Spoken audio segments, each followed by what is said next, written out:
So I just want to thank everyone for coming today, for caring enough about the gift that God gave you, that is our own body, to be willing to invest your time into learning more about it, learning how to take care of it, learning how to steward it, learning how to be responsible with it. It's a big responsibility. So thank you for being willing. I also want to thank God for giving us these bodies, for creating them, for designing them so complexly that it requires study. We're not simple. We're all unique individuals, and He loves each and every one of us uniquely. And that is a beautiful thing. And so, thank you, Jesus. Thank you for being here. Thank you for caring about just one of us, let alone all of us. Let's get started. So our body, the body, God's temple and our responsibility. Understanding the bodies God gave us and learning practical ways to care for them. The body is a temple. When you think of the word temple, what do you think of? Maybe religion, maybe a certain religion. Typically though, a building.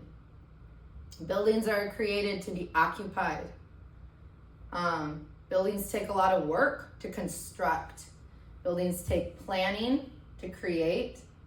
They take a knowledge of the needs that are going to go inside the building, whether it's a building that's for a bathroom, or a building that's for a home, or a building that's a temple, a place designed for worship.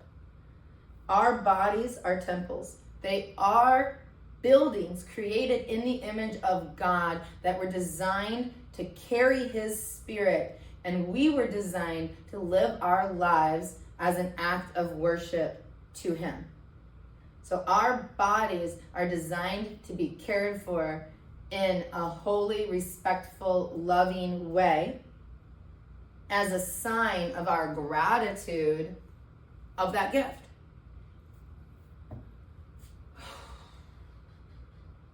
Truth. You will know the truth, and the truth will set you free. Truth is the foundation. Without truth, you can't build anything that will last. Truth requires accuracy. A lot of times now, culture teaches personal truth. Personal truth is not universally true. So what's true for you is not universally true per se. Daniel talks about them not being willing to accept God's truth. God's truth is ultimately the truth. Jesus is called the way, the truth, and the life. He is called truth and faithfulness. Those are names He gives to Himself so that we understand His character. We understand who He is. Because without an understanding of absolute truth, you will build your life on shifting sand. A version of truth that is a distortion that can collapse at any moment because it is not accurate. And so building your life on a foundation of truth is ultimately what will lead you to having a successful, healthy, loving life. One that you are able to go through these storms, through these trials, through these different experiences, and come out hardly shaken. When the Lord is your rock and your salvation, we cannot be greatly shaken because His truth doesn't change. It doesn't collapse. It doesn't die. It doesn't pass away. It was here before, it was here now, and it will be here when everything else is gone. And so understanding God's truth and how He designed us, how He created us, how much he cares about us, is what will lead you to being able to build your life on that truth, to make choices according to truth, rather than according to your own understanding, which might seem true, but that doesn't mean it is. Trust not in your own understanding. In all your ways acknowledge him, and he will make your path straight. He will lead you to truth, to himself, to life, to light. So you have to know the truth in order to be set free. Knowing is the key. Not know about, but that personal relationship. Like you might know a celebrity, you might know all these facts about them, but if you don't know them, if you don't have that personal relationship with them, all that knowing in the world isn't going to allow you to have that freedom to walk next to them. Worth by design. 1 Corinthians 6:19-20 tells us, do you not know that your bodies are temples of the Holy Spirit? Therefore, honor God with your bodies. The Holy Spirit is the third member of the Trinity. God the Father, God the Son, God the Holy Spirit. And our bodies are a temple, a building that he designed to be able to dwell in. He designed them to be able to communicate with him in ways that other bodies cannot. A dog's body is not created in the image of God. And so it does not have that internal design of being able to communicate with him that same way that humans are designed to do. So therefore, because of this, what's the therefore? It's there for us to realize that because of our inherent design, because of our inherent worth, we now are called to honor God with our bodies. Who is God? God is love. Not the human kind of love that we typically tend to understand, but true, pure, authentic love. Love that never fails. Love that is always faithful, true, merciful, kind, gentle, patient, loving, all of the things. Perfectly, without fail, never wavering, never changing, no variation or shifting shadow. And to honor a God like that requires relationship. It requires connection. It requires understanding. It requires truth. It requires self-sacrifice, laying down our nature, our human desires. Because we are not God. And so God's desires are going to be opposite of ours. Because apart from him, there is no good. So when we are operating apart from him, there is nothing good in us. And so in order to operate with him, in order to honor him with our bodies, we have to allow those areas that are apart from him to die off so that we can honor him and we can walk in love and we can show that to others. So consider this. Your body is not worthless. No matter what you've heard, no matter what anyone has said to you, no matter what you've said to yourself, no matter what thoughts have come into your head, no matter what. The truth is, you are not worthless. You are so priceless and valuable that the creator of the universe gave his life to purchase yours. Your body is so precious, so valuable, that the cost was his. Your body's not an accident. How you are created, how you are designed, how you are uniquely is not an accident. You might think it is. You might think, well, I got in an accident and now I'm like this. There are no accidents. God knows. God allowed it. God understands what is required for each individual to be able to come to a complete understanding and acceptance of love. And without those separations, without those gaps, without that space that is not loving, it blocks the free will's ability to choose love despite imperfection. So those imperfections are the very thing, a lot of times, that will lead us to being able to grow in our ability to love more perfectly, to forgive more fully, to live more deeply. Your body was created by God, purchased by God, and then He chose to share that priceless gift with you. You are not your body. I don't know if anyone's ever told you that before, but you are not your body.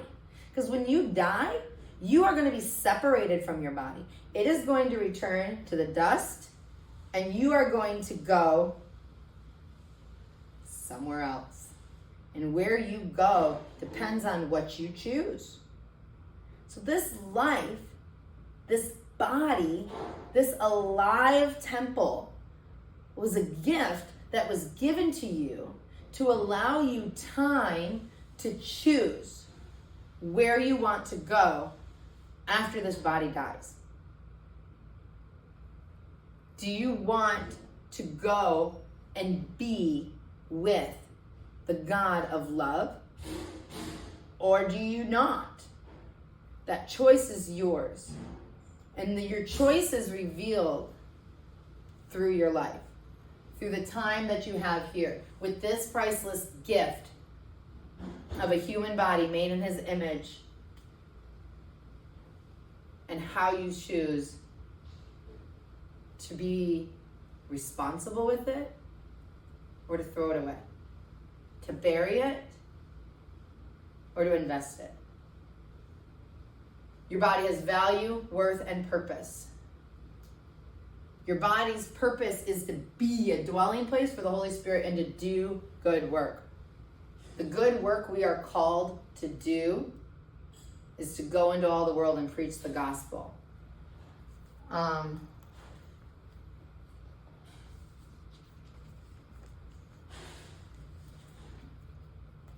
One of my favorite passages is from Romans 10.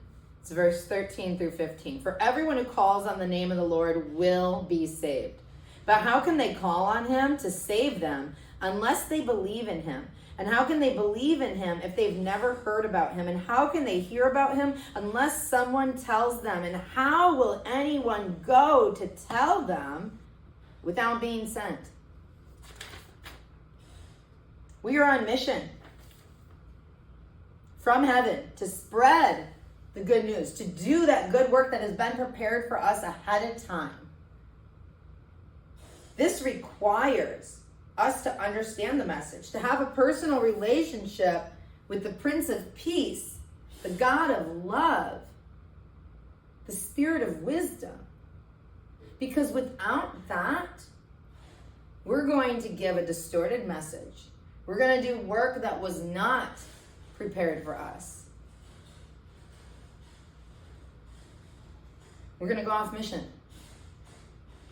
We're going to be separated from that task. We won't be doing the good work. We won't be a good messenger. So we have to be willing to be sent. Many of us have been through hard things. Some of us have neglected our bodies. Some of us have been hurt by others. No matter what humans have taught us, God still calls the body valuable. Today we're going to learn about the gift He gave us and how to care for it. What we take in visually, audibly, intellectually, verbally, with our senses. I was going to say nosily, but I don't know, smell-wise. But all of those things teach us something. Whether we want to learn it or not, those messages, those signals are being pushed into our body. what your parents say about you, what your parents don't say about you, what your brothers and sisters and aunts and uncles, what your friends, what your enemies, like your boss, everyone. They're all giving you, sending you a message.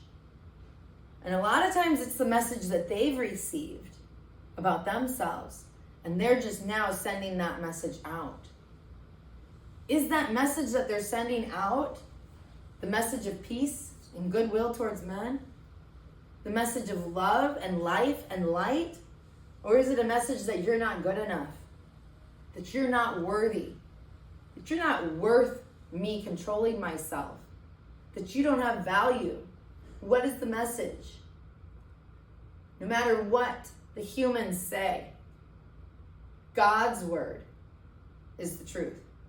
He cares about your body and how valuable it is, and he wants it. He desires it to be healthy and cared for and maintained. So, what motivates you? What gets you to move? What gets you out of your comfort zone? What gets you thinking?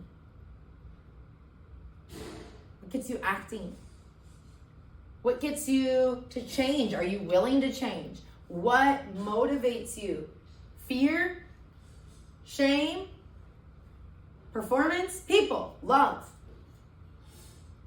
What gives you that energy intrinsically that is enough, that makes you really desire to change?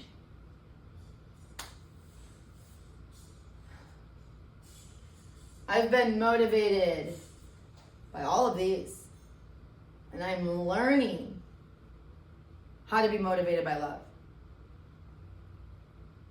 Fear of pain, fear of death, fear of rejection, fear of punishment, fear of disappointment,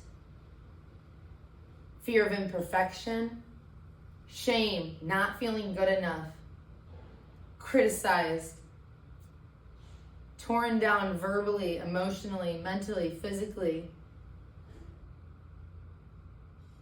Realizing that no matter what, I'm not enough. I can't be what they want. Doesn't matter how much I want to please that person. I can't.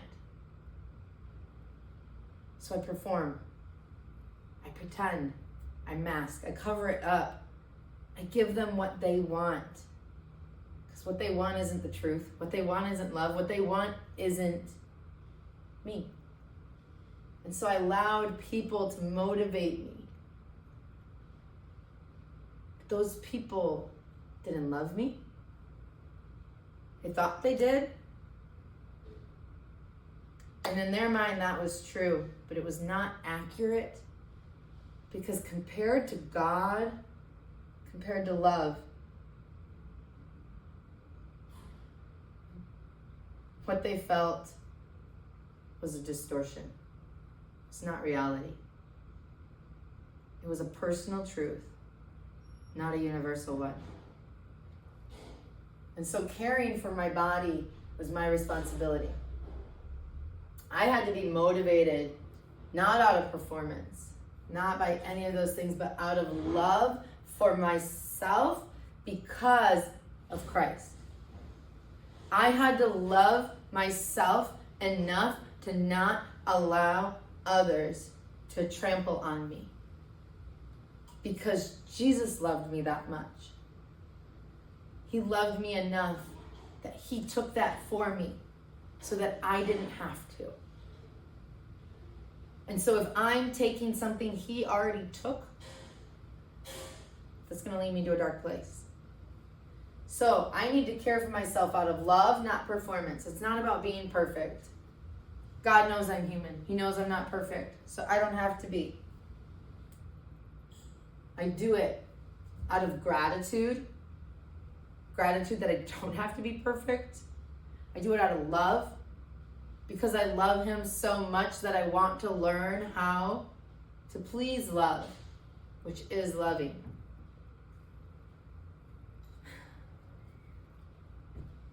So why the body matters. Psalms 139, verse 14. I praise you for making me so wonderfully complex. Your workmanship is marvelous.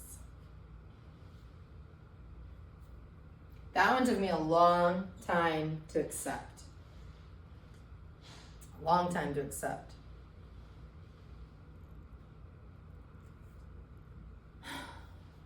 I didn't like being complex. Because no one would love me if I was complicated. I didn't like being complex. Because people would give up on me and leave me. It wasn't worth their time. I didn't think it was marvelous. I didn't think I was marvelous.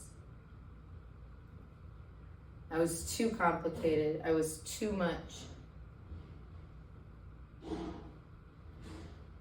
I was too big for others to be willing to handle.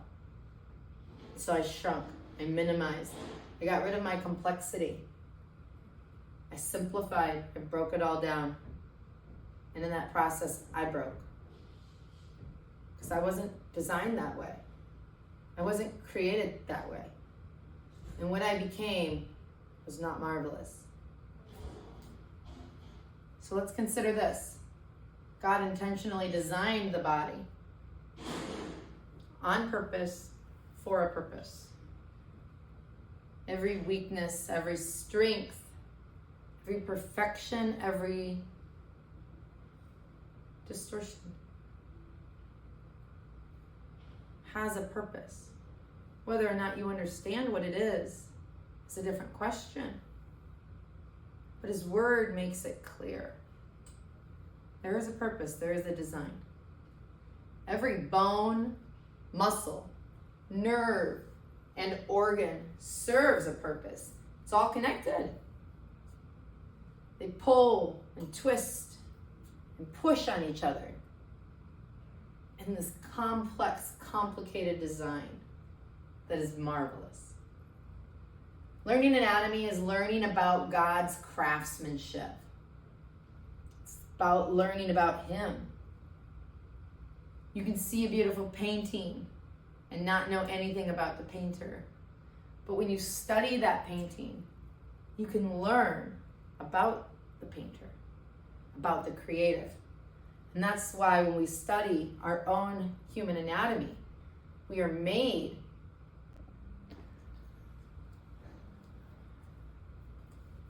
And that's why when we study human anatomy, we are learning about our Creator, because we are made in his image. And he desires for us to understand him. He desires to be understood. So imagine someone gifting you a beautiful, complicated house.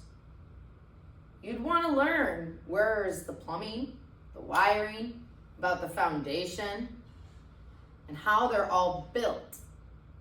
All the built-in features, how they work together.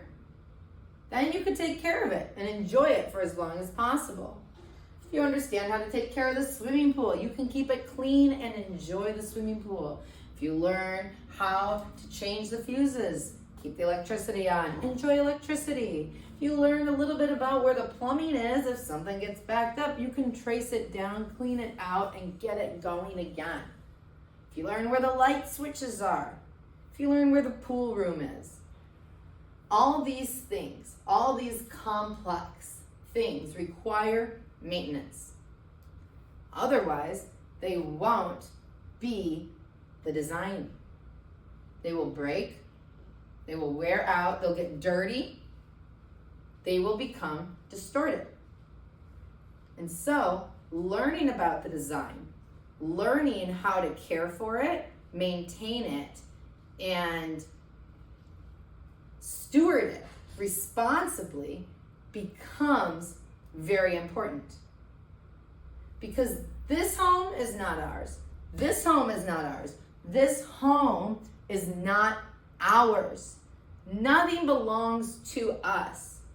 It has been given to us for a time to learn responsibility, to practice taking care of someone else's stuff. The Bible tells us that if you can't care for what someone else's, why would you be given anything of your own? So how are you caring for God's temple? How are you caring for God's world, for God's creation, for God's children? How are you caring for them? Likewise, the body has structure. It has systems, and it requires maintenance. Structures, what you see. The systems are your lymphatic system, your circulatory system, your nervous system, your parasympathetic nervous system. We have all of these systems that are operating independently and conjunctionally within ourselves. And now our brain knows how they all work. My consciousness doesn't, but remember, I'm not my body. So my body knows how to run my body, but I can override it and make it do something that it's not designed to do. And so understanding the systems, understanding the structure, understanding the maintenance required is so important.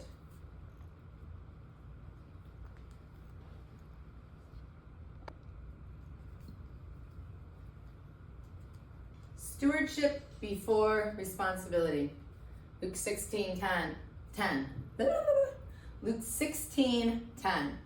Whoever can be trusted with very little can also be trusted with much. Very little. Are you trustworthy with little things, or do you blow them off?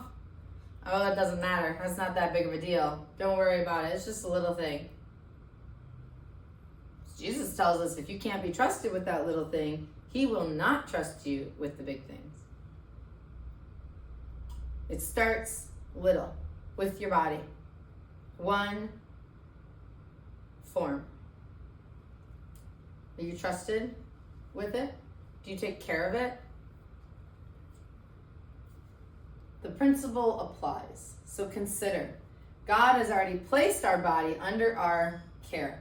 Self-care is not selfishness. It is our responsibility. Stewardship prepares us for service. So if I'm not stewarding my body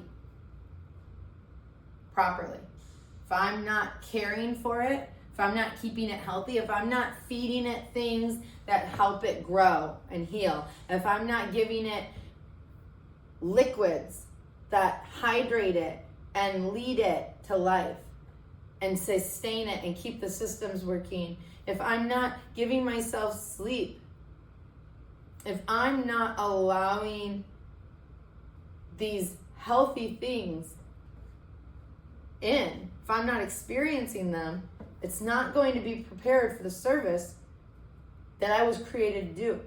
Remember, there were good works created for us ahead of time. And if we are putting into our body things that break it down, things that hurt it, things that are killing it, we won't be ready. We'll be broken down. We won't make it. So it's so important to be responsible. It's not about self-pleasure. It's about stewardship.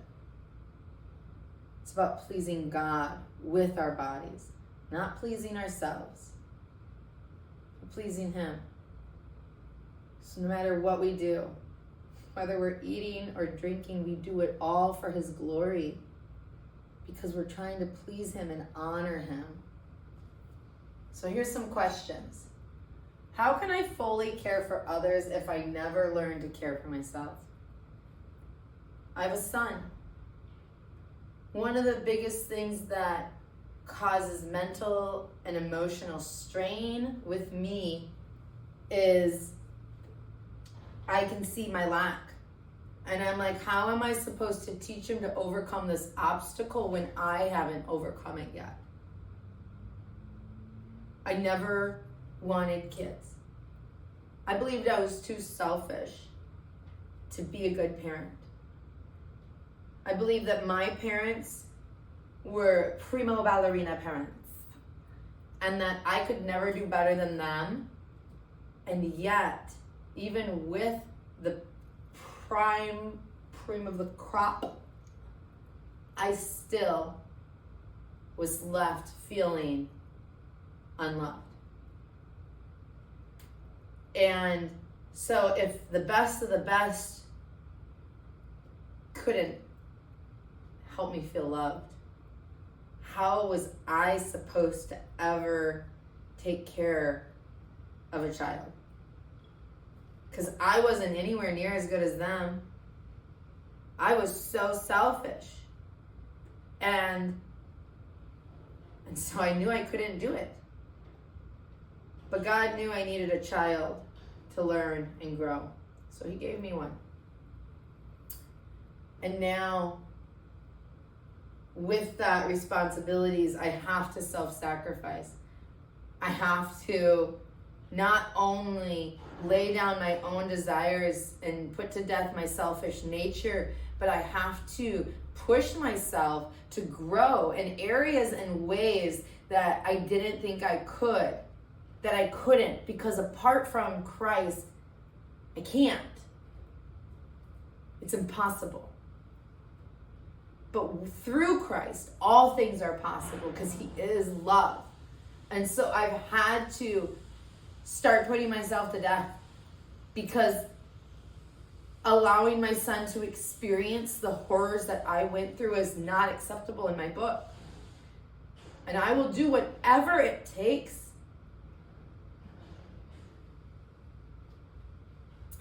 to keep him from going to the places where I went because of how I felt. I don't know how to love him. I don't know how to do this. But I don't have to know. I just have to know the one who knows. And I have to learn how to set safe boundaries for myself so that he can learn to set safe boundaries. I have to learn how to say no so he can learn how to say no. I have to learn when to say yes so he can learn when to say no to himself and yes to another. I have to learn how to love so that he will feel loved. How could I help lift burdens if my own body is breaking down unnecessarily? Our bodies are designed, our bodies do break down. Excess wear on our joints, repetitive motions, these things will break us down, especially without the proper care and nutrition. And so I was prepared to do this good work. My spirit knows it. It can feel it. It can sense it. But when I've been being irresponsible and my body's breaking down because I was stressed out and stress eating again. I was stressed out and starving myself. I was stressed out and running myself to death. I was stressed out and going places I shouldn't go. And now my body's breaking down. That's unnecessary. That's because I didn't go to Jesus. I didn't allow him to take that burden. I didn't give him that load. And so now when my spirit feels called to do this thing, and I can't because I'm broken down, I can feel that gap. And so it becomes more important for me to learn how to care for myself so that I can do the good work God's prepared for me. So if I break down, he caused it, he allowed it. But it wasn't because I unnecessarily was being irresponsible. How can I serve effectively if I ignore the vessel God gave me? When you ignore your emotions, when you ignore your mind, when you ignore your body, you get this thing called detachment. You become detached from your body. I experienced so much mental, emotional, and physical trauma that my mind, my consciousness was almost completely detached from my own body. I couldn't tell you if my arm was up in the air or down at my side without looking and literally seeing. I couldn't tell if you were touching my back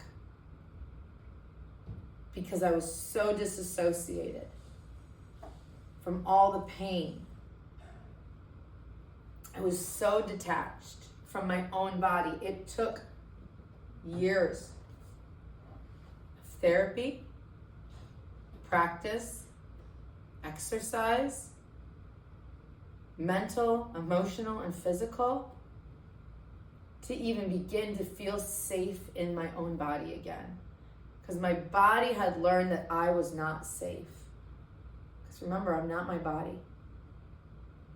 And my body had learned that I wasn't safe, so it cut me off.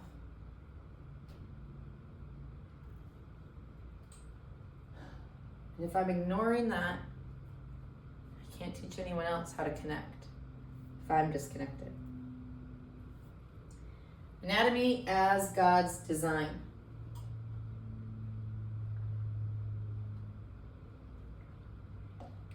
Bones are our framework. They are, oh, no, I can't even think of it. I can see the picture. In a house, all the studs are the frames. That's our bones. Ezekiel 37 gives us a vision of dry bones. He saw all these dry bones in a valley. And their structures were collapsed. There was nothing holding them together. So they were just in a pile. Kind of like if you have all of this lumber, but no nails, no you're all going to see really how much I don't know about construction. None of those little joist thingies, the little metal pieces that help hold the angles and the corners together. Like, if you don't got staples, if you don't have nails or screws, without those things, it's just a pile of lumber. It's not even a frame. It's just a pile of dry bones. And while the rest of the systems wouldn't have anything to hold on to without the structure also collapses without the systems. Jesus calls himself the cornerstone. So it is that base, strong structure that is strong enough to hold the weight of everything else. Without a strong frame, the entire structure will collapse under pressure. If you have brittle bone syndrome, your whole structure could collapse if you get hit too hard.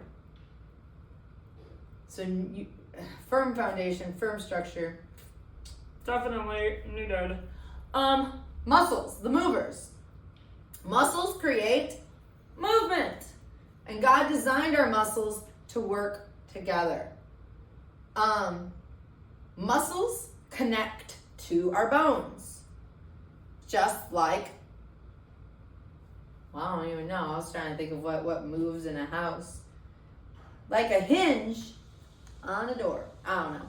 But, so the muscle connects to a bone. When a muscle crosses a joint, it allows it to contract, like to move.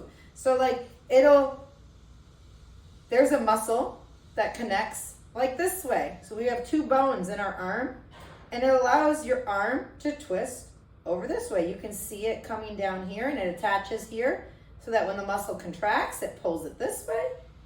And then the opposite action one, when it contracts, it pulls it. So our muscles are holding on to our bones, and when they're activated and when they move, they can make the bones go in directions. They're created to work together. One thing that causes a lot of chronic pain is when you have a muscle that's overactive. It's doing the work of 2 or 3 or even more muscles. When one muscle or even one muscle group becomes overactive, it causes pain because it wasn't designed to be that way. They were all designed to work and balance together.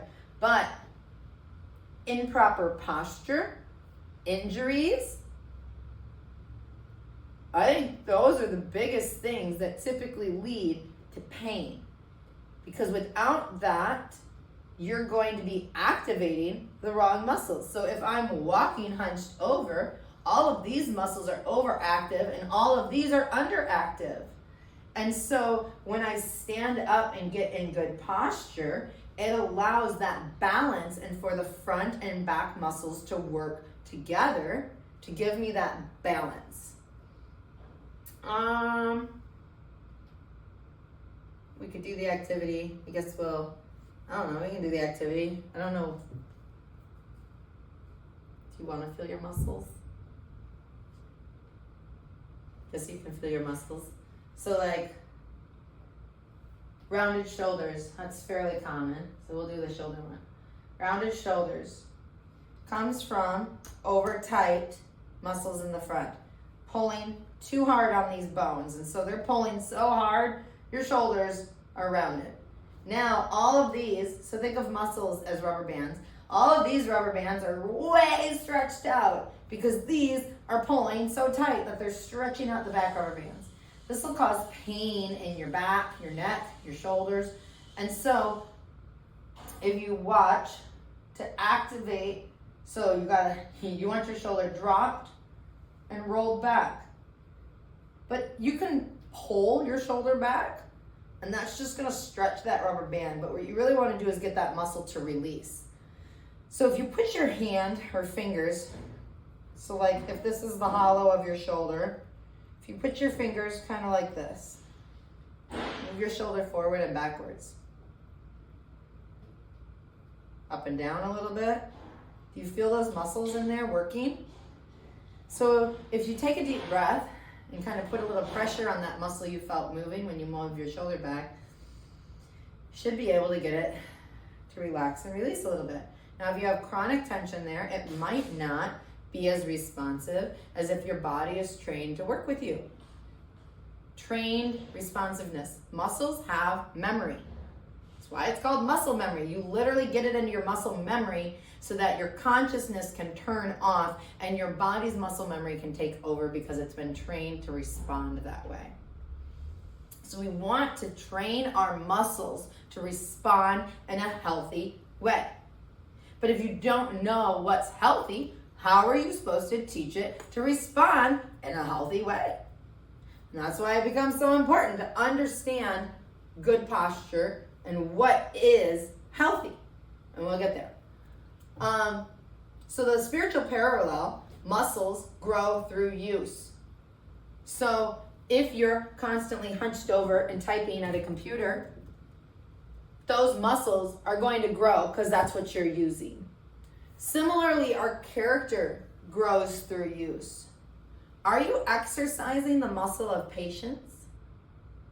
Are you exercising your self-control? When you want 3 cookies and then 4? 1 more wouldn't really hurt, would it? Little things. Are you being responsible with the little things? Are you exercising your character? Can you identify character? Can you identify which character quality is required in a moment? Have you practiced that? That's part of our responsibility too with our bodies, is being able to discern and identify the different character qualities that are required at different times. Our nerves. Nerves are for communication. Getting on my nerves. Nerves carry messages. So when someone's getting on our nerve, they're sending us a message we don't want, and it's getting on our nerves. The body communicates with itself constantly. Your heart, your brain is monitoring all these systems. Is my heart beating? Am I breathing? Am I getting enough air? What's my bones doing? Are this, that? What muscles turned on? What muscles turned off? Is my lymphatic system going? Do I have to go to the bathroom? Am I hungry? Am I thirsty? Your body is doing all of this. Your brain is just constantly monitoring the systems. Whether you're aware of it or not, totally different. However, it is doing it. And so our nervous system is a way that communicates to our body. You stub your toe, it sends the message up, ow, that hurt. You should check that out and see if you did any damage or if it was just an ow. And how you respond to that message tells your body something about you. Does this person, who's not me, this spirit that's living in me, does it love me enough to check and see when I tell it that I got hurt? Or does it just constantly say, oh, you're fine, that's not a big deal, don't worry about it? Like, are they minimizing my needs, or do they care about it? Did they even look? Did they think about it? Did they listen when I told them? That tells your body about your true character. Before anyone else, a lot of times before we even know our character, our body knows. Just as every nerve carries a message through the body, the Holy Spirit guides believers. He is our spiritual nervous system. He is our conscience. And when we are connected to love, and then we act in a way that's not loving, the mind of Christ says, ow, and stabs us in the conscience. Our conscience gets hurt. And we're like, oh, why did that not feel good? Do we say, oh, it's not a big deal. Oh, they were just being too sensitive. Oh, they just need to get over it. Or do we turn to the brain, the mind of Christ, and say, what's the matter? Why'd that hurt? Did we damage something? What's going on? Or do we ignore that? Do we become disconnected? Do we sear our conscience? Because we don't want to change. Because we don't want to grow. Because we don't want to admit fault. It's back to what motivates us. Are we motivated by love, and so we're willing to listen when our nervous system gets attacked or activated? Or are we more afraid of getting punished, more afraid of feeling shamed or disappointed, that we're not willing to even check in? Are we worried that we'll have to stop doing whatever it is we're doing if we check in? Do we love what we're doing more than we love the God of love?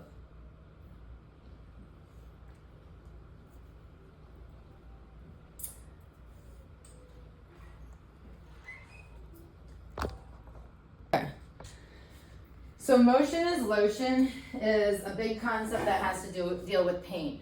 A lot of people, when they're in pain, they tend to avoid it. It's very normal. That's part of our nature, is to avoid pain, especially if you don't know how to handle it or change it or make it stop. So when you don't know how to change something, you either block it out or avoid it. And so that goes with emotionally and physically. So if you're in physical pain, you're going to limit your range of motion. So say your arm should be able to go up and down, but you hurt your shoulder. Mine, like, God, you're on point. And so when you get this high, all of a sudden it hurts. So then you only go this high. Yep. But then your body does this thing called guarding. And so everything's connected. You have fascia, you have muscles, you have ligaments, you have tendons, you have all of this tissue in there. And the fascia is this one continuous sheet. It's right under the layer of your skin. It goes through your muscle fibers, through your organs, all throughout your body, and it's all connected. It's not like a muscle that has a start and an end. Like, it just all is. So the fascia can become tight and guard. So then you'll start to get stiff. Most people describe it as stiffness.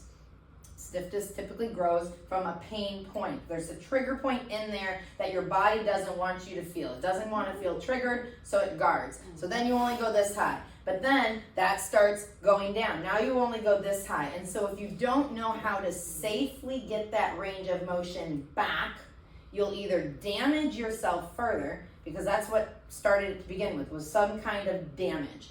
And so you'll either damage yourself further and tear something, which then will cause more guarding, or you can learn how to release that point in a safe environment and in a safe way to get your range of motion back. So when we move, there is something in our body called the lymphatic system. Has anyone heard of the lymphatic? Correct. Have you heard? No? So that's okay. So the lymphatic system is kind of like a garbage disposal. It takes out a lot of the gunk and stuff, but it only activates through muscles. So if you are laying completely still, your lymphatic system will kind of go dormant. And that's why when people are in hospitals or comas, they have to move the person's body. Like muriatic acid, when you're like an athlete, your muscles get, you ever hear of muriatic? Right. In your legs and as an athlete? Your muscles will deteriorate. Yeah, and you're supposed to turn orange or something to get rid of the lactic acid. Yes. I forget what Lactic acid. Because I used to get it when I was running a half mile. Mm. It was painful. Yeah, and it is. And so your lymphatic system kind of takes these different things, and it's, do I send it back into the blood, back into the body, or do I dump it into the urinary system and extract it from the body? But if your lymphatic system isn't being activated by your muscle movement, then that separation process isn't happening, and so all that stuff starts to kind of back up in your system. And so motion, moving your body, helps that get going, as well as our joints and ligaments have these different bursa sacs that are basically just fluid filled. And so in order for your joints to get that fluid, to get that lubrication, you actually have to move it. So if you're getting stiff and then you're not moving your joints, and so you're just limiting your motion, your joints are never going to get that lubrication or that oil that they need in order to move again. But that's where slowing down is so important, because if you're just moving fast, it's like an engine that you just rev up and go without that oil getting in the system first. It's not going to be lubricated. It's going to tear or break something. And so, especially if you already have a chronic injury, it becomes really important to slow down and go slowly to deactivate these muscular systems and these things, so that way you don't create further damage than has already been done. So learning to listen, you guys weren't here. So temple is our body. Our body is a temple that was designed and created for God to dwell inside of. And it has a very complex design. So our alert systems, many people ignore their bodies until they break. It's not very loving. So we are not our bodies. And so our bodies are constantly watching us to see what kind of person we are. Are we a loving person? Are we the kind of person that listens to them when they raise these alerts or these flags? Or are we the kind of person that says, oh, you're fine, it's not a big deal, don't worry about it, until it breaks completely, and then requires either replacement rather than just maintenance? So learning how to love our body and be responsive to it is very important and critical. And so we have to learn to listen. But if you don't know what you're listening for, or if you don't speak the language, it's not going to help. Your body will be talking to you, and if you don't know how to interpret what it's saying, so what? Right. Now what? Okay, you said all these things, but what do I do with that? So that's what part of what we'll learn is learning how to listen and interpret. Learning responsibility and accepting accountability for the gift of the body Jesus gave us gives us a sign of growth. So life requires growth. If you're not growing, you're dying. Right. And so learning is a sign of growth. It's a sign of life. So learning about your body is ultimately one of the biggest responsibilities and the biggest signs of life, because it is the life that has been given to you. And so if we're being responsible with it and learning, that's definitely a sign of life. So fatigue is information. It tells you if your system's wearing out, if maybe you need more gas, maybe you need more coolant, maybe you need water. But fatigue, are you noticing when you're fatigued? What do you do when you notice it? Do you push through and power on, or do you stop and give your body the maintenance it's asking for? Pain is information. Something got hurt or damaged that needs attention. And now, if you don't know what attention to give it, that information in your brain just gets filed. And then if you're in chronic pain, your brain just stops even filing that information. And so then it'll start to disassociate from that part of your body because it's in such chronic pain and your brain doesn't know how to fix it. So it'll just ignore it. So tension, information, that's different from pain. So pain is usually damage. Tension is usually the aftermath or pre of damage.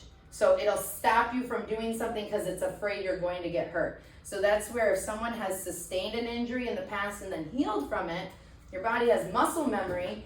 And if you're going through an action, motion, or situation that's similar enough to what happened when you got hurt, it will tense up.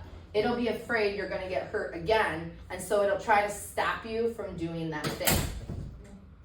So then when you notice tension, you have to usually slow down, ask yourself, am I injured, or is this a past memory? Then when you can identify it, then you can process it and move on. Okay, well, I'm not there anymore. I am healed. Take a breath, get some oxygen, and slowly go through whatever it was so your body can relearn a healthy muscle memory to replace that traumatic one that it had stored. Hunger, joy, information, stress, all of these things are flags in our brain. And if our brain doesn't know what to do with the flags, it just kind of piles them up. So learning what to do with them. So one of my favorite examples from the Bible is Elijah. There was this time when he was on Mount Carmel and he was battling 400 enemies.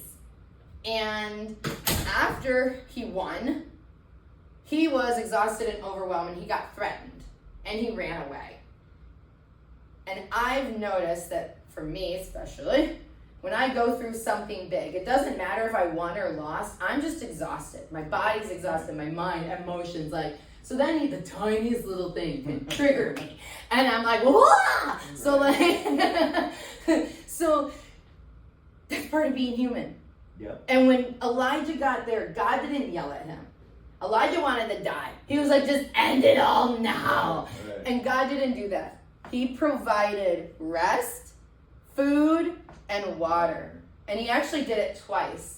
So he didn't just feed him once. He fed him, he gave him rest, and then he fed him again. And so God understands we're human. He understands we have limitation. He understands our bodies. But so often I know I can get frustrated with my human limitations. Right. I'm like, no, you should be able to do this. And I don't talk very nice to myself. I go through that all the time. Yeah. So learning to see myself from an outside perspective can help me be more loving. Okay, did I actually eat anything today, or have I been doing this thing and I just need to sit down for a minute. I just need to drink some water. I just need a nap and a snack. And then I can get further instructions. But when our brain becomes stressed or in that state of fight or flight, our DNA literally will collapse in on itself and we don't have access to all of it. And of course, the parts we lose access to are the nice parts. Right. that help us be patient and understanding, and like then The we're good just parts. and so then we just rage. So God will keep information from us because I've received information when I'm in that stage, and I am usually not very responsible with it. And so it's better for me to just not. I've started to learn to tell people, don't tell me. I won't remember, or I'll do something inappropriate with it. So you know what? Just give me some time. Give me a little bit of space. Let me recharge my brain. Right. And so this for me is a really powerful reminder. I have physical needs. I have limits. And those needs and limits matter. And if I don't let them matter, unloving things will happen. So just like our bodies require physical nutrition and supplements, it also requires a spiritual version of these things as well. Peter gives us this list on strengths and on what strengthens and grows our spirit. So the Bible tells us faith is our protein. So just like when we're getting weak and shaky, protein will build up those muscles and help us get going, but they aren't the only thing we need. We don't just need protein in our diet. We have complex needs. We need vitamins, minerals, all these things to keep the system running.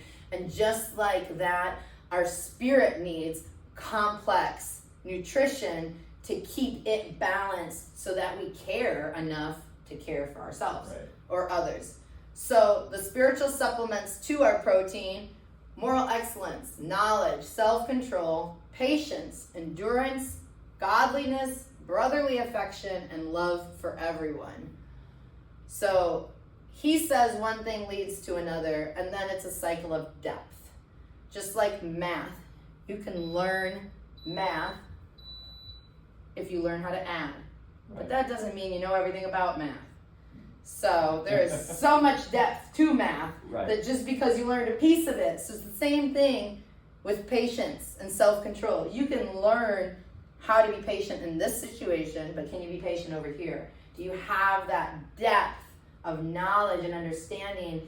So like for me, I get really impatient with myself. When I have an injury or pain, I just want it to stop now. I'm like, I should just be able to push on these muscles, let it go, and then there we go. Right. But it takes time to recover. It takes hydration. It takes rest. It takes me. And like I just want it to be done because I know the process in my head. So that's the end. Right. But I actually have to work through that process and be patient with my body while it goes through that process. As is for anything. Yup. So practical care. He grants a treasure of common sense to the honest. He is a shield to those who walk in integrity. People say common sense isn't so common anymore. And so I would challenge that thus, honesty must not be common anymore. People lie to themselves so much. People lie to others, whether it's out of fear, denial, or lack of knowledge. Right. But that doesn't make it not a lie. And so if you really want common sense, brutal honesty is required.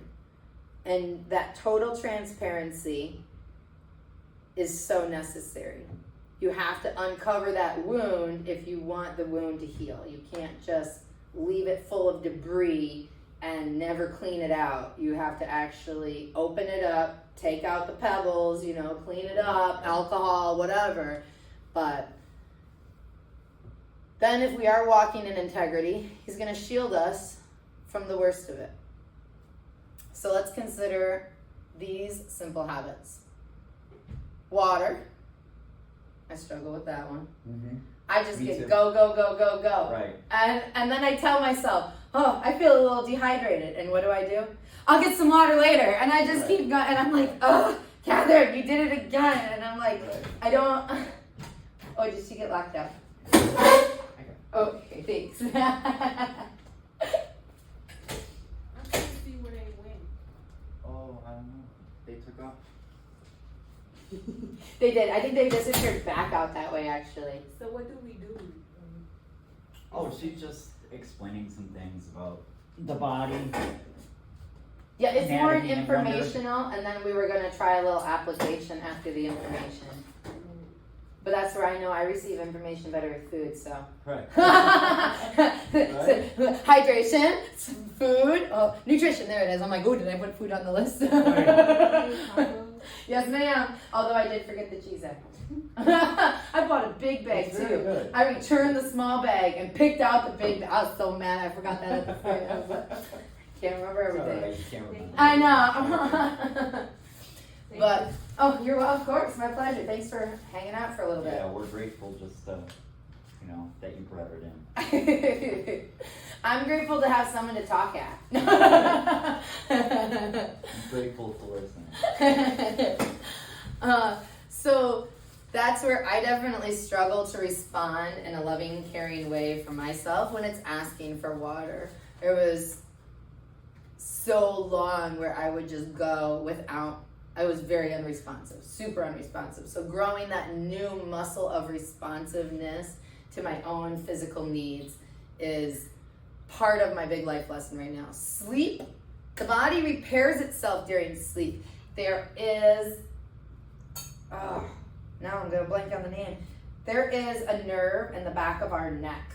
Our tongue actually goes back and connects to the same spot. It's right near our occipital bone. Well, so like if you're the base of your skull, it's right near the base of your skull, that soft spot. So if you're sleeping, but that isn't getting pressure relieved, you're not getting real rest. Because that is part of where your blood-brain barrier is activated or deactivated. So if your head is building up pressure, I suffer from chronic migraines. So my head builds up a lot of pressure. Right. And when I don't get relief on that muscle group in that area, I might sleep for 8 hours and wake up feeling worse than when I went to bed because that area didn't get that relief, and so the blood-brain barrier never got opened and that pressure didn't repressurize with the rest of the body. And so sleep is so important because that is when you're supposed to be repairing. Your brain is a muscle as well. And the only time the brain gets rest is like when you're sleeping or in some kind of deep meditation, but basically zero stimuli. So if you're hearing, seeing, smelling, like that's stimuli, your brain muscle is working. And so headaches can get formed because you're thinking too much. I struggle with that one too. I got a lot of struggles. just so we're clear here. And so for me, the more stressed out I get, the less I want to sleep because I'm a big problem solver. So then I want to think more and figure it out. But like we saw a couple slides earlier, I need rest before more information. Otherwise, that information isn't going to help me at all. Right. And I won't be able to apply it. So finding ways to get real rest so that our body can repair and regenerate and repressurize the system is really important. So good quality sleep is super important. And I have some tools over there. So like when we get to the end or whatever, I'll show you guys those things too. But movements. Movement is required. Kind of like what we talked about earlier, motion is lotion.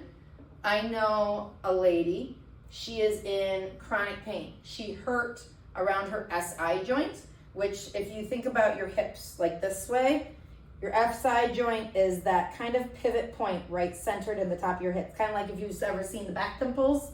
So that's about where your SI joint is. So it flexes your hips in and out, forward, backwards, up and down, all kinds of ways. And she got injured there. So now any hip, leg motion, back, arm motion, all of those, all kind of, because the body's all connected, pull on that SI joint, as well as right around that area is where some major nerves into your leg go. And so then when she started guarding that, then that nerve got pinched that goes down into her leg. So now she's experiencing nerve pain in her leg. So now she really doesn't want to move. So her solution was sit in her bed and never do anything. which then locks up your body. Like we talked about, your lymphatic Tighten system up. isn't moving. Your body then starts guarding more and more and more because all of it is. So then she's not getting proper hydration. She's not getting movement. She's not getting any of those fluids moving around and lubricating her joints.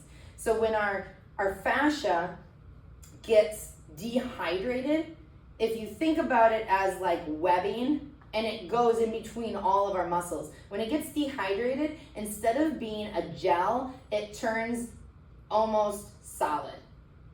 And so then all of your muscles might be healthy, but if this webbing is grabbing onto your muscles, you're gonna feel stiff and it's gonna hurt, it's gonna be tight, and you're like, well, I stretch, but your fascia isn't hydrated, and so it's locking you up. Right. And so heat will melt the fascia again, turn it back into like that jelly so that things can slide around. And so movement produces heat, which then allows that fascia to get healthier. I love her faith in you. She just like hands it to you. Breathing. Breathing is one of the only things that is automatic and controllable. We automatically do it, and yet we can control it in order to self-regulate different systems in our bodies and activate or deactivate them. Right.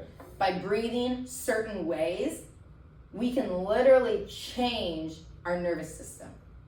And so our diaphragm, I think there's a picture in there, but our diaphragm is a muscle shaped like this. It sits right under our ribs. Correct. And our lungs are here. And so if your diaphragm is locked up, you're going to chest breathe. You're going to breathe up instead of down. And now your neck and your shoulders are carrying the whole weight of everything below it because you're breathing up. So you're literally lifting everything with each breath. You'll get a lot of neck pain, tight neck muscles. You'll start to breathe more shallow, which keeps you stuck in your nervous system that's fight or flight.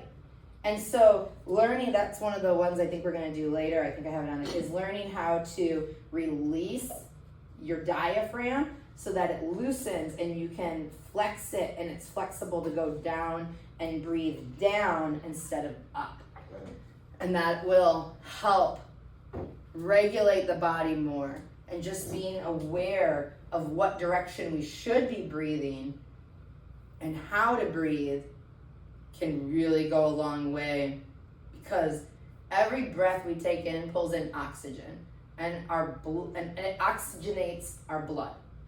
And so when your muscles, say your muscle or your fascia or a joint gets injured, it needs that oxygenated blood in order to repair it. And so if you're not breathing and getting in enough oxygen, you're not going to have enough oxygenated blood to go and repair those damaged areas.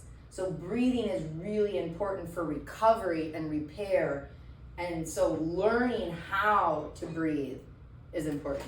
And then nutrition, food, fuel, also helps protein, fibers, vitamins, minerals, all those things. How do you unlock this door?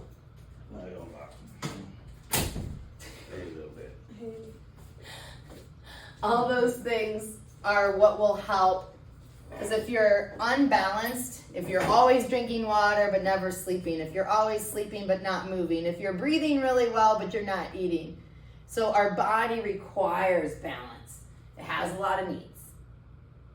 It's very needy. So we really gotta love it if we want to take care of its needs. And if you don't love it, you won't take care of its needs. So here are some healthy practices that I've found help take care of its needs. If you're feeling sad, sunlight.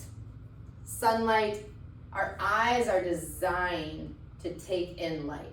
So all of these fake lights activate different parts of our brain than we're designed to have activated, especially constantly. So natural sunlight helps re-regulate the brain because it's giving it that stimulation that it was designed to receive. Stressed, run. Running, that pounding it really activates your lymphatic system hard because you're getting up and down with your whole body. So you're getting full body lymphatic activation, which is really getting you a good flush. On top of that, our brain has this thing where, think of it like electricity, because it kind of is. So say you got injured, well, we'll do legs since we're talking running. Say you got injured here. Your electrical signal from your brain doesn't want to feel the pain. So it's going to send it down the nerves, and it's going to go, whoa, we better turn around or we're going to feel that pain. And it'll come back up. Everything's good. It goes back to honesty. And so your body's like, oh, okay, everything's good. But then you might be going through a little bit restricted range of motion because it's going to stop. And so, yeah.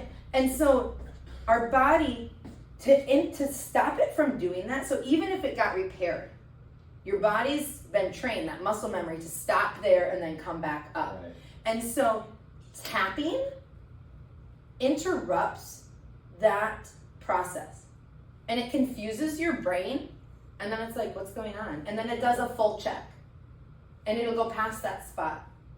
And then it's like, oh, wait a second, that didn't hurt. And it's like almost confused because you tricked it. And so tapping allows you to trick that automatic response and interrupt it. It's kind of like turning a switch on and off and on and off. Right. And so then the power's like, oh, we gotta hurry up and go, otherwise we're not gonna make it back in time. And so it's like it tricks it into doing it. So if you recover from an injury or you're trying to recover, tapping, if you're trying to get like a chronic locked up muscle, tapping will help it release and relax. That's where you just want to make sure you have good support. Like if you're chronically locked up like this, you want to get that support so that it'll release and relax, and it has something under it to catch it, and then it feels safe to lengthen out again. Right. But it's not going to want to, so that's where the tapping interrupts it and almost like a forced override. And so running kind of does that same thing, except if you're loose when you're running, it'll kind of do that almost full body, because it's like this big tap, tap, tap, tap every single time you have a footfall.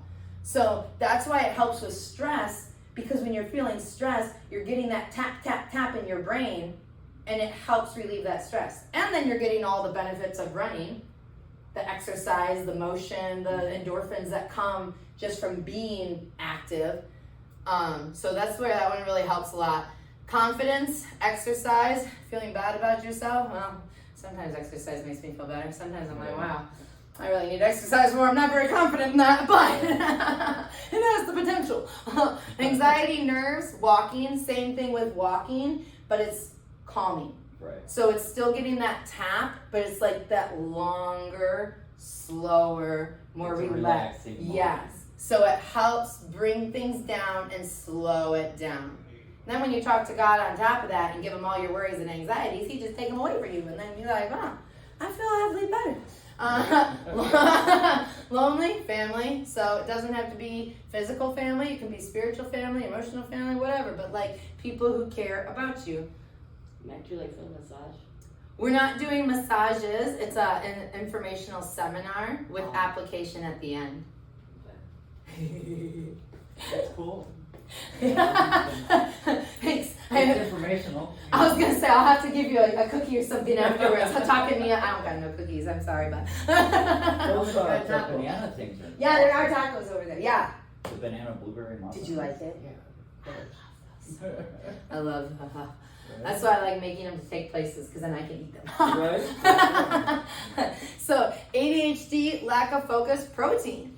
Protein will help re-energize and re-strengthen those parts of the brain that are responsible for lack of focus and ADHD tendencies. Same thing with faith. We talked about faith being a spiritual protein.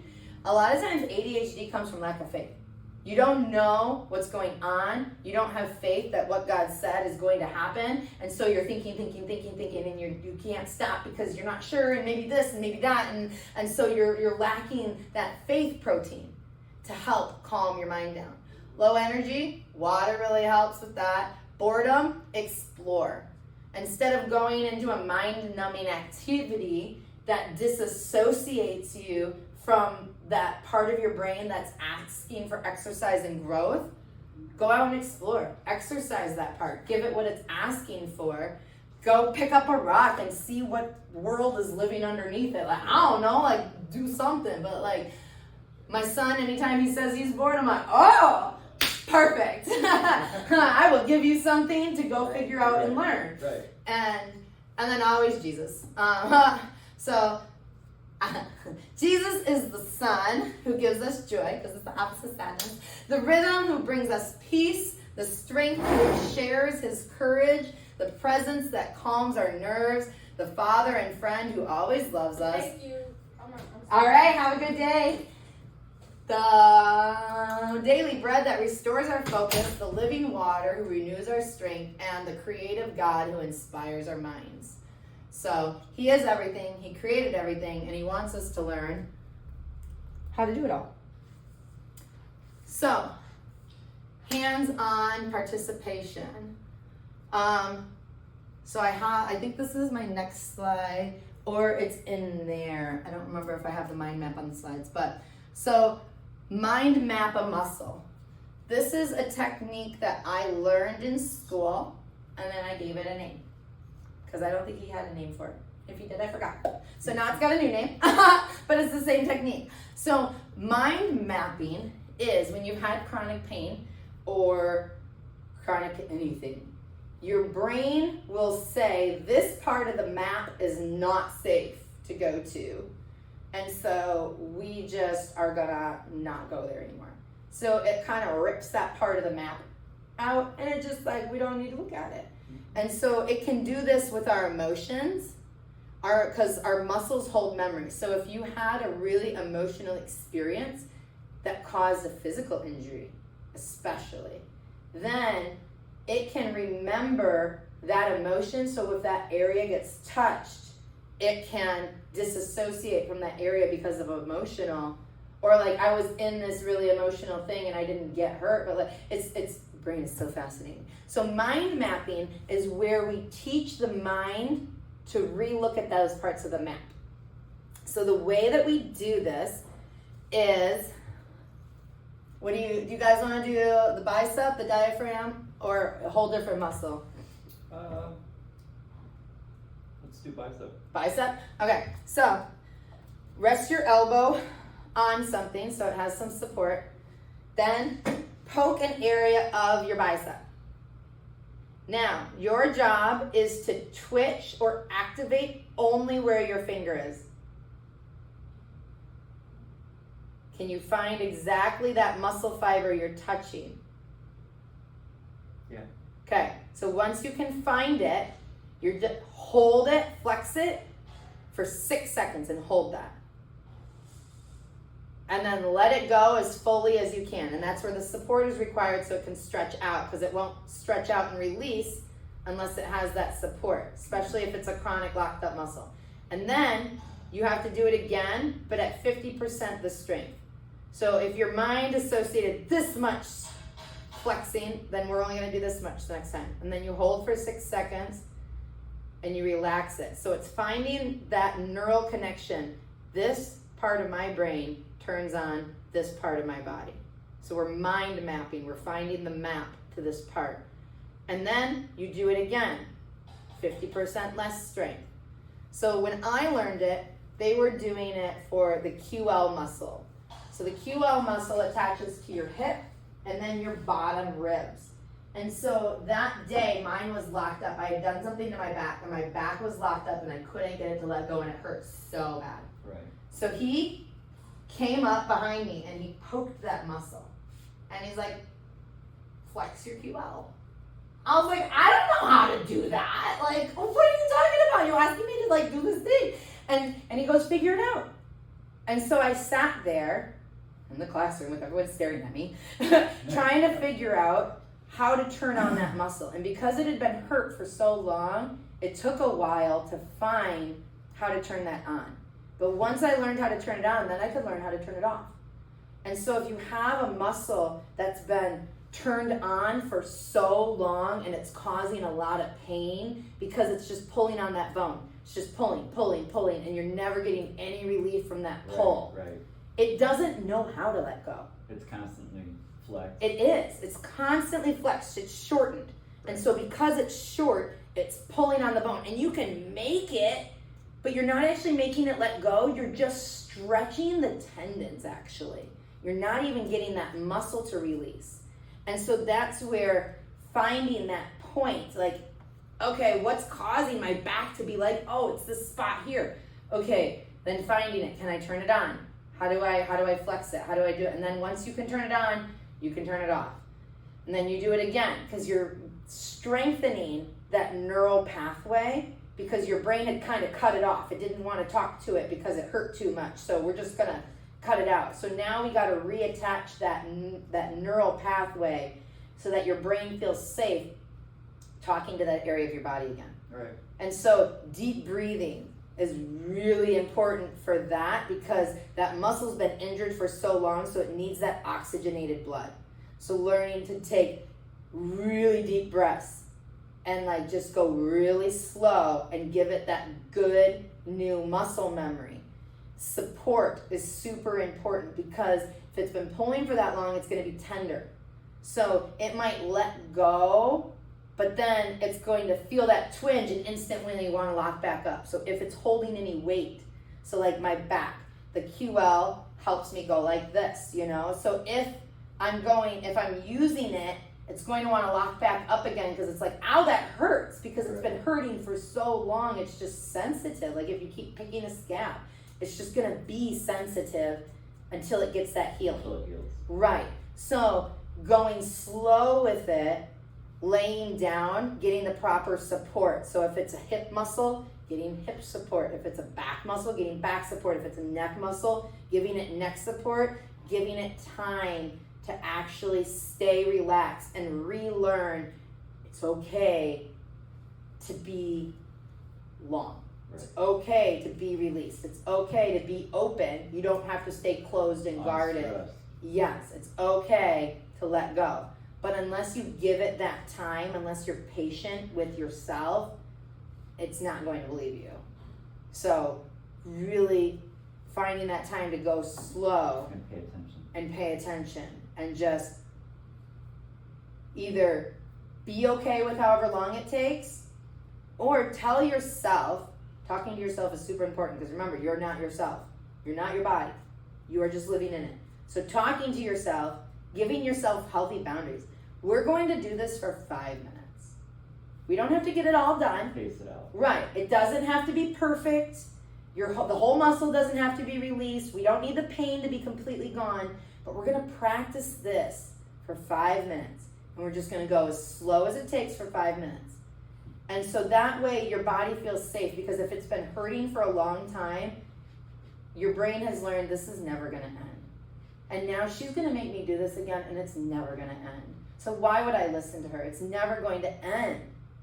And so giving it an ending helps it feel safe to learn to trust you again, and to be willing to let go and release that muscle, because you told it, we're only doing it for this long. There is an ending. I'm not going to make you do this forever. It's okay. And then as you consistently be truthful with your body and do what you told it you're going to do, it learns to trust you.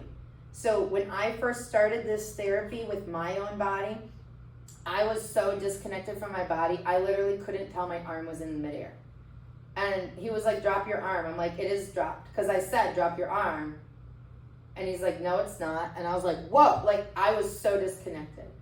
And so I had to go really slow.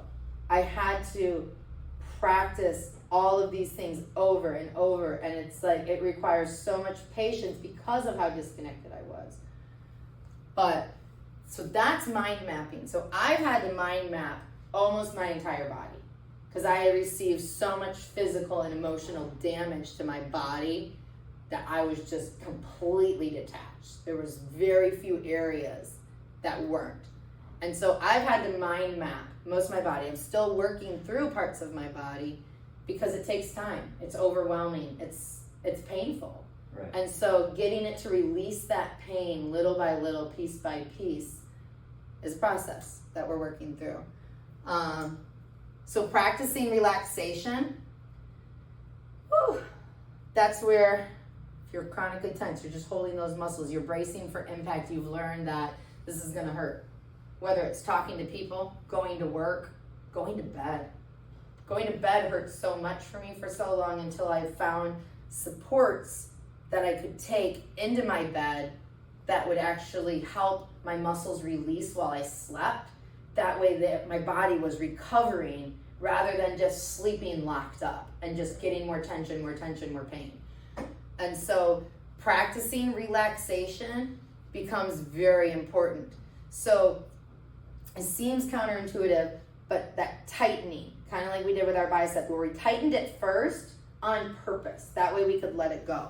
So whatever area, if you're having pain in your neck, I've found, like if you can't get somewhere where you can lay down, if you just kind of wrap your hands around your neck and on both sides, and you want to kind of touch your bones, because one of the things about our body is your muscles will not turn off unless your bones turn on. Right. Because they're trying to hold your bones up. So if they think your bones are gonna fall, they won't turn off because that would be dumb. And then you're gonna get hurt if your bones fall on the ground, you know? So you grab your neck, you find your bones, and then you just kind of let your arms or hands, if you rest your jaw on your own hands, because it's about opposite action. So if the back of your neck is tight, you need to rest in the front. That way they can relax. So I'll put my hands under my jaw, and then I'll feel those spine muscles, because that's where all your muscles are connecting. And then I'll just breathe. And then I like to kind of walk my fingers a little bit, so it'll kind of look like this. My hands will go all the way around. Yours don't go all the way around? I got it. You can still get benefits. Yeah, you can still get benefits. But if yours don't go all the way around, it's more important to get the support in the front. So maybe one hand, that way it can rest around both sides, and then you can do another hand in the back. But the muscles in the front attach under the jaw. So if you can get both sides of your jaw supported, and then kind of walk up and down as you breathe out.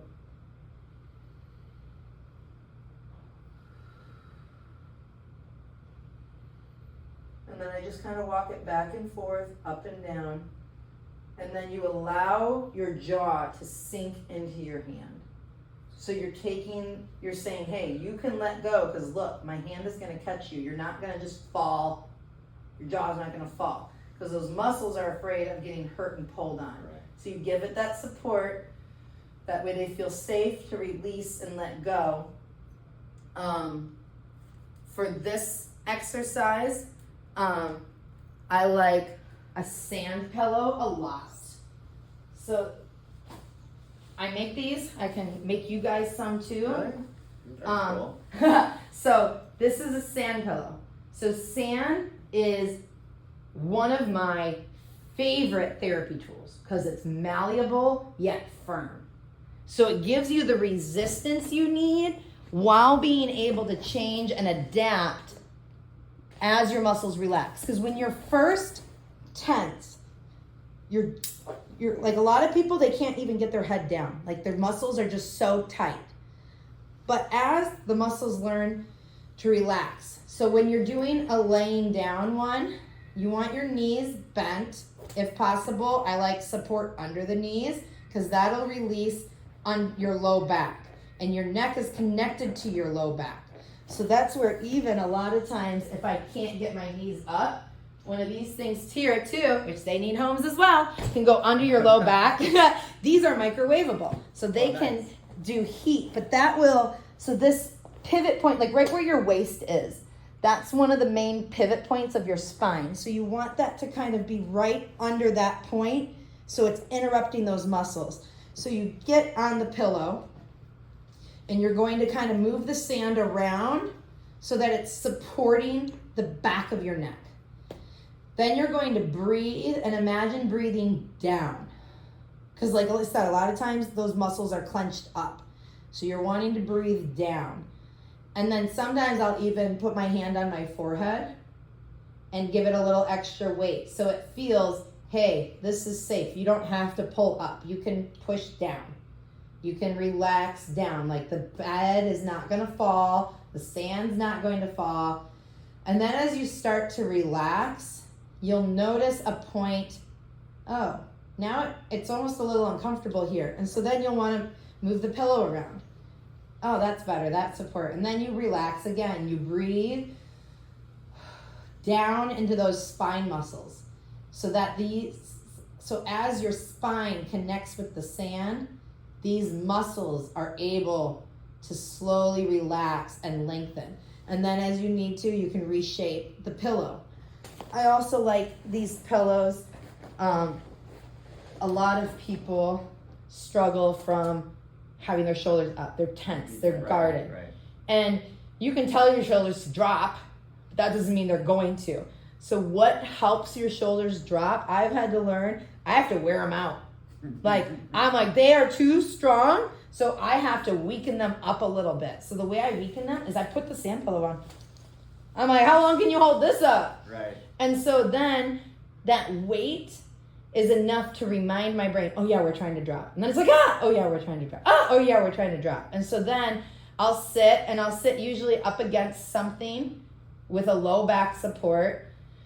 And then I'll just practice. Like I like to knit or crochet like this sometimes because then it teaches me not to and oh yeah, it's okay. And I just let that weight kind of pull my shoulders down. And so that will help. That weight is a good reminder of what we're working towards. And on top of it, you can only fight that for so long before your shoulders get tired and they do what you were asking them to do to begin with. And then the more reps you do, the more times that you get those muscles to relax, the stronger that brain connection is. And it's like, oh, when she does this, if we do this, she'll leave us alone. Like this is what she's looking for. And so then it'll do it faster. And then it actually relieves pain. So then it wants to do it. Right. And I was like, oh, that actually did kind of feel good. And then my shoulders and my neck was able to turn and it wasn't doing it like that. But okay, that does kind of feel nice. And the more times that you get it to let go, the more times it'll learn, oh, this is going to feel nice and it's going to want to let go. But you have to teach it that it's okay to do it, and you got to teach it slowly so that it trusts what you're teaching it. That way it wants to respond quicker each time because it's learned that what you're asking it is going to lead to pain relief.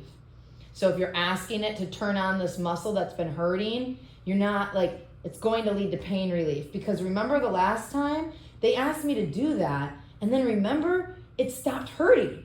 And so it's okay. We don't know. And it's still a little tense, but it'll respond to you quicker the more you work with your own body. It'll learn to respond to you.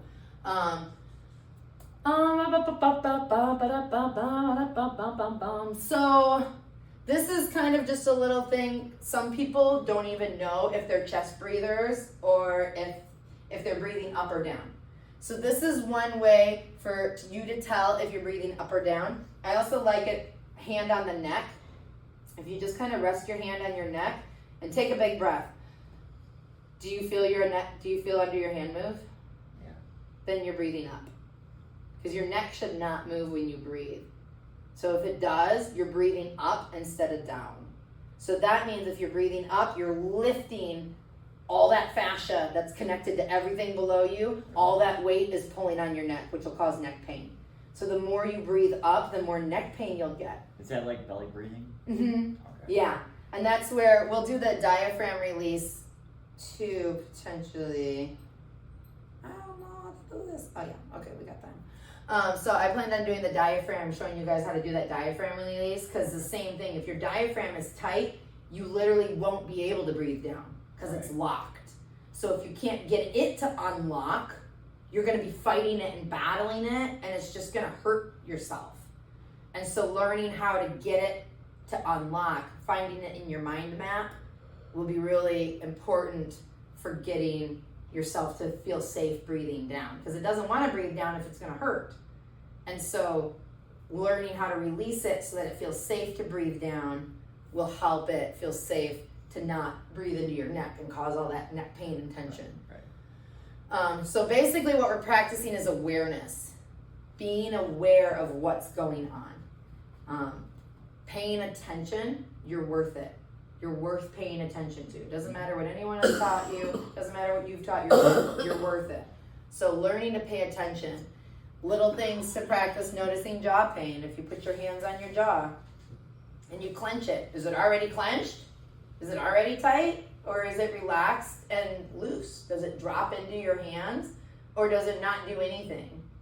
So if it's already tight, it's not going to really do anything. If it's relaxed, then when you put that support under, it'll kind of drop down because it's relaxed. And so same thing like we were doing with the neck tension. As you kind of hold your neck, you'll be able to feel, are those muscles under my hands tight or are they loose and stretching?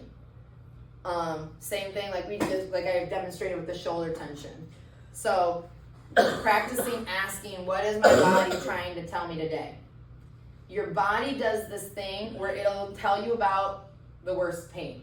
Right. And so as you address that pain, it'll tell you about something else. It overrides everything. Yeah. And so if you get that pain to go away, then all of a sudden it goes to the one that's next on the priority list.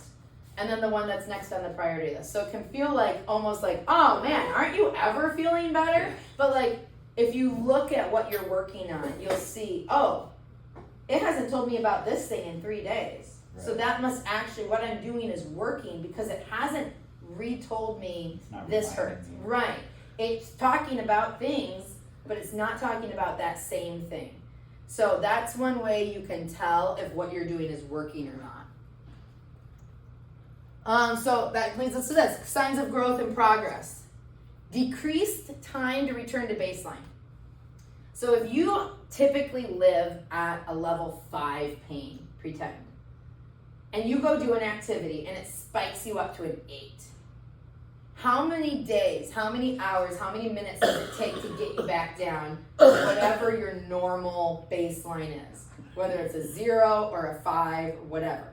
How long? So as you start practicing these techniques, breathing, releasing the muscles, and rebalancing your body's system, how long is it taking me?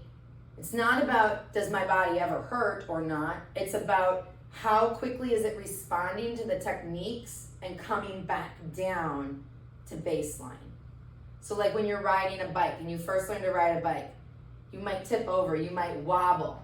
But how quickly do you fall all the way, or can you catch yourself and get back going again? So that's a sign of progress and growth. Increased time to breaking point. Can I go 10 minutes before this injury starts to hurt? Can I go how many? Is it increasing at all or not? Increased patience during recovery. Like we were talking about, character needs to grow. So am I being patient with myself and allowing myself the time it takes to recover, or am I just jumping back in and re-injuring myself? Right. Is that increasing? We're taking the chance of injuring something else.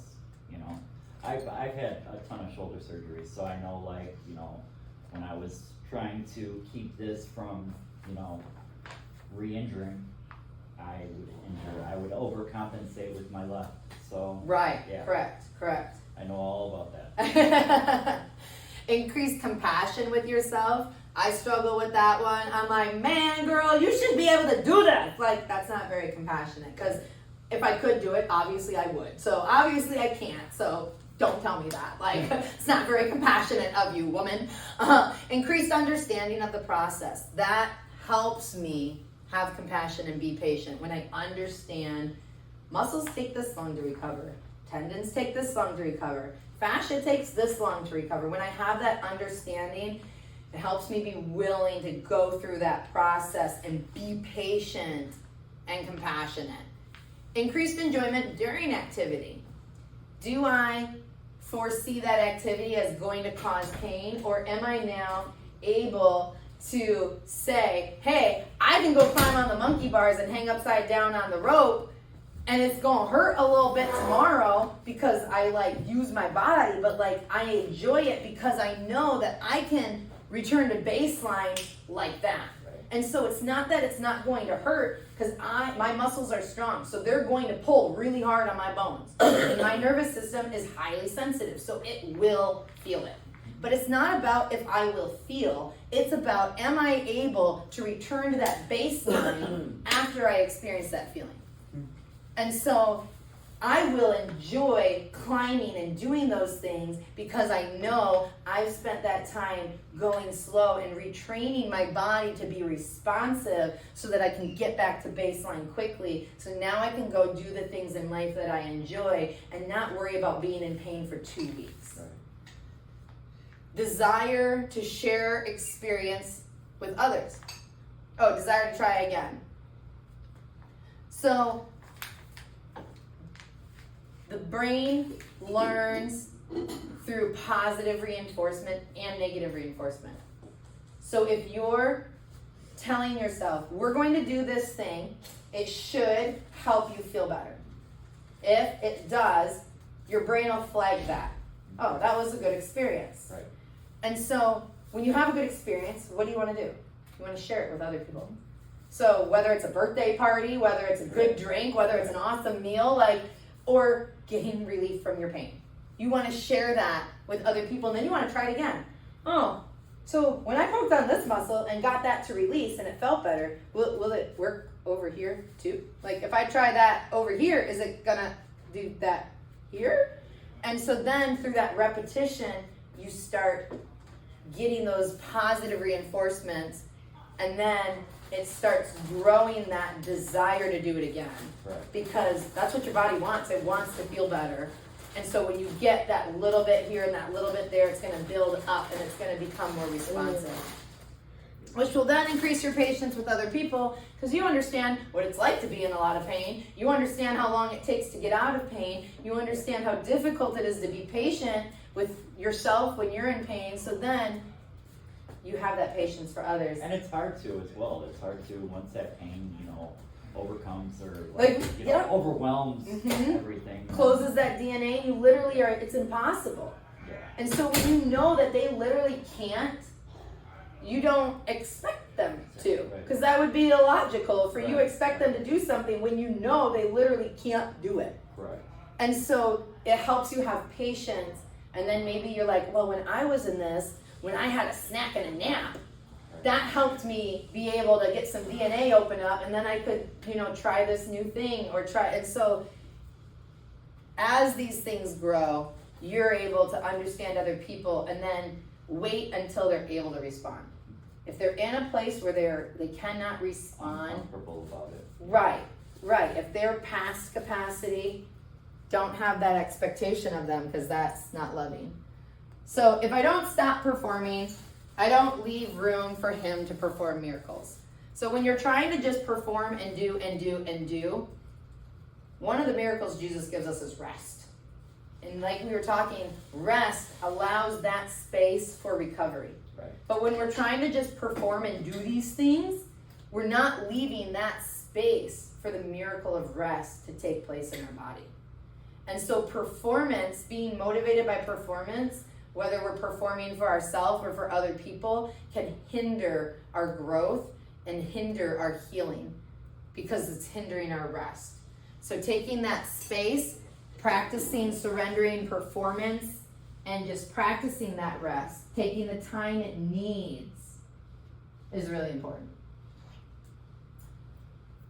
So our closing challenge.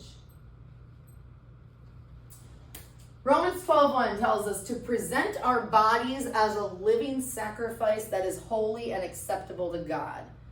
So God is love. So if you are doing unloving things with your body, to him that is unacceptable.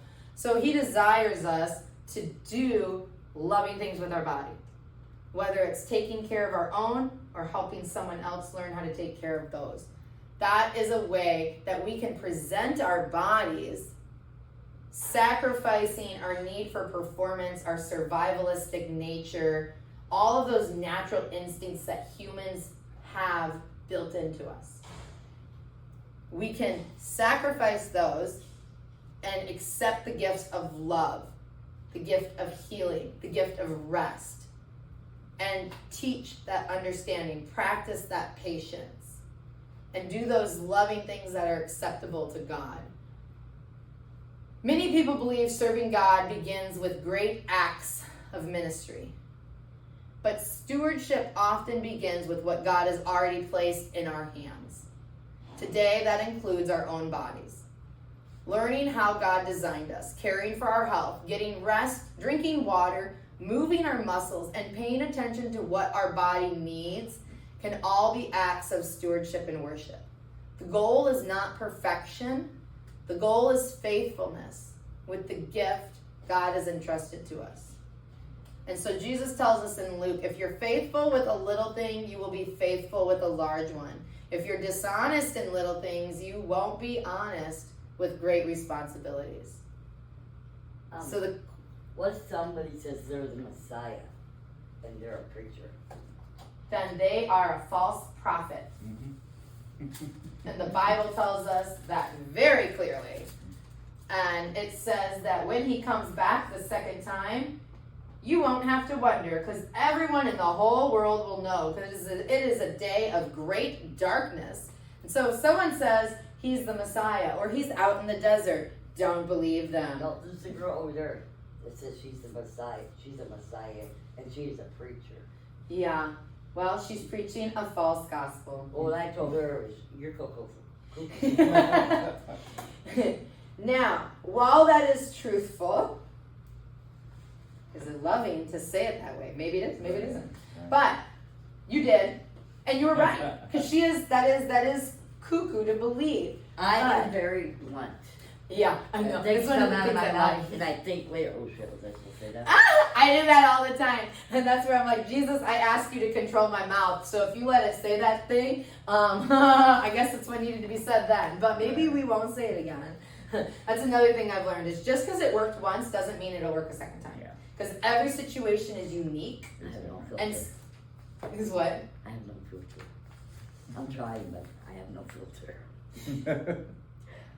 And that's where, if you can learn to have the filter of love, and that get that, you just have to ask and you'll receive. Just accept that people are different. And Everybody's like you. love looks different to everyone. We were talking about that in our study this morning. What looks loving? There is universal love, respect, human decency. There's universal love, but then there is contextual, specific love. You might like lots of eye contact. When people are talking to you, you might love that. That might be one of your things. And he might hate it if someone's staring him down. So to him it would be unloving, but to you it's how you show love, because that's what you like. But so there's all of these, and that's where I'm like, God, I just have to trust that you know how to love each and every one of us. And I've asked you to teach me how to love. So if you allowed me to do that thing that I feel would be unloving, it might be unloving to me, but it might have been the exact form of love they needed. Yeah, well, thing is, she's going around on everybody, I'm a witch. Oh. If I was a witch, she'd be a toad by now. Yes. And that is definitely... That's not loving, sorry. No, and so that's the thing about the enemy spirit, though. The enemy spirit's willing to lie and willing to do whatever it takes to tear down the truth. Yeah, she says me and this a 13-year-old little girl's a witch because she colored her hair. Yes, and as soon as someone says they're Messiah, you can already tell that the rest of what's going to come out of their mouth is not going to make sense. No, so, she's weird. She's really weird. Everybody over there, nobody likes her because she's just weird. So the question then becomes, am I being faithful with my little? It's easy to see where other people are struggling, but are you willing to look at yourself and the little influence you have? You only have, that was part of we were talking about relationships this morning. If you have anything, start stopping to drink, sorry. There's iced tea, and then there's hot water if you want hot tea. What's ice? Yeah. Well, I guess it's not technically ice because the ice is gone, but it was cold. So this one has, it's fruit, watermelon, strawberry, blueberry, and then this one has lime in it with it, and that one has lemon. Oh, cool. And so some of the things that we're responsible for our words, our actions, attitudes, emotions, the way we present ourselves, our obedience to God, and prioritizing God's feelings. That's what we're responsible for, because that's all that's in our control.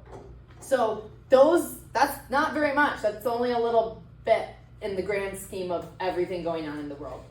And so, am I being faithful with my body? Am I being faithful with my time? Am I taking care of my mind? Am I being truthful and honest and loving and gentle and compassionate and am I doing these little things? And that's our focus, on the little bit that we have control over. So I want to say thank you to you guys who thank you. spent time with me. Thank you to Jesus for spending time with me and teaching me these things. Because, like I said, my body was in so much pain, my mind, my emotions. I was trying to leave the world on very many occasions. And so, since my time with Jesus and being willing to be patient and being willing to learn, it's definitely changed. It's informative. I don't mean to interrupt. No, you. you're good. This is cool. I like this. Do you guys have any questions before, and then we can try the diaphragm release or something else, but do you have any questions? No, man. None. Wow. Either I was super clear or you need time to process. Right. No, that was good. That was good.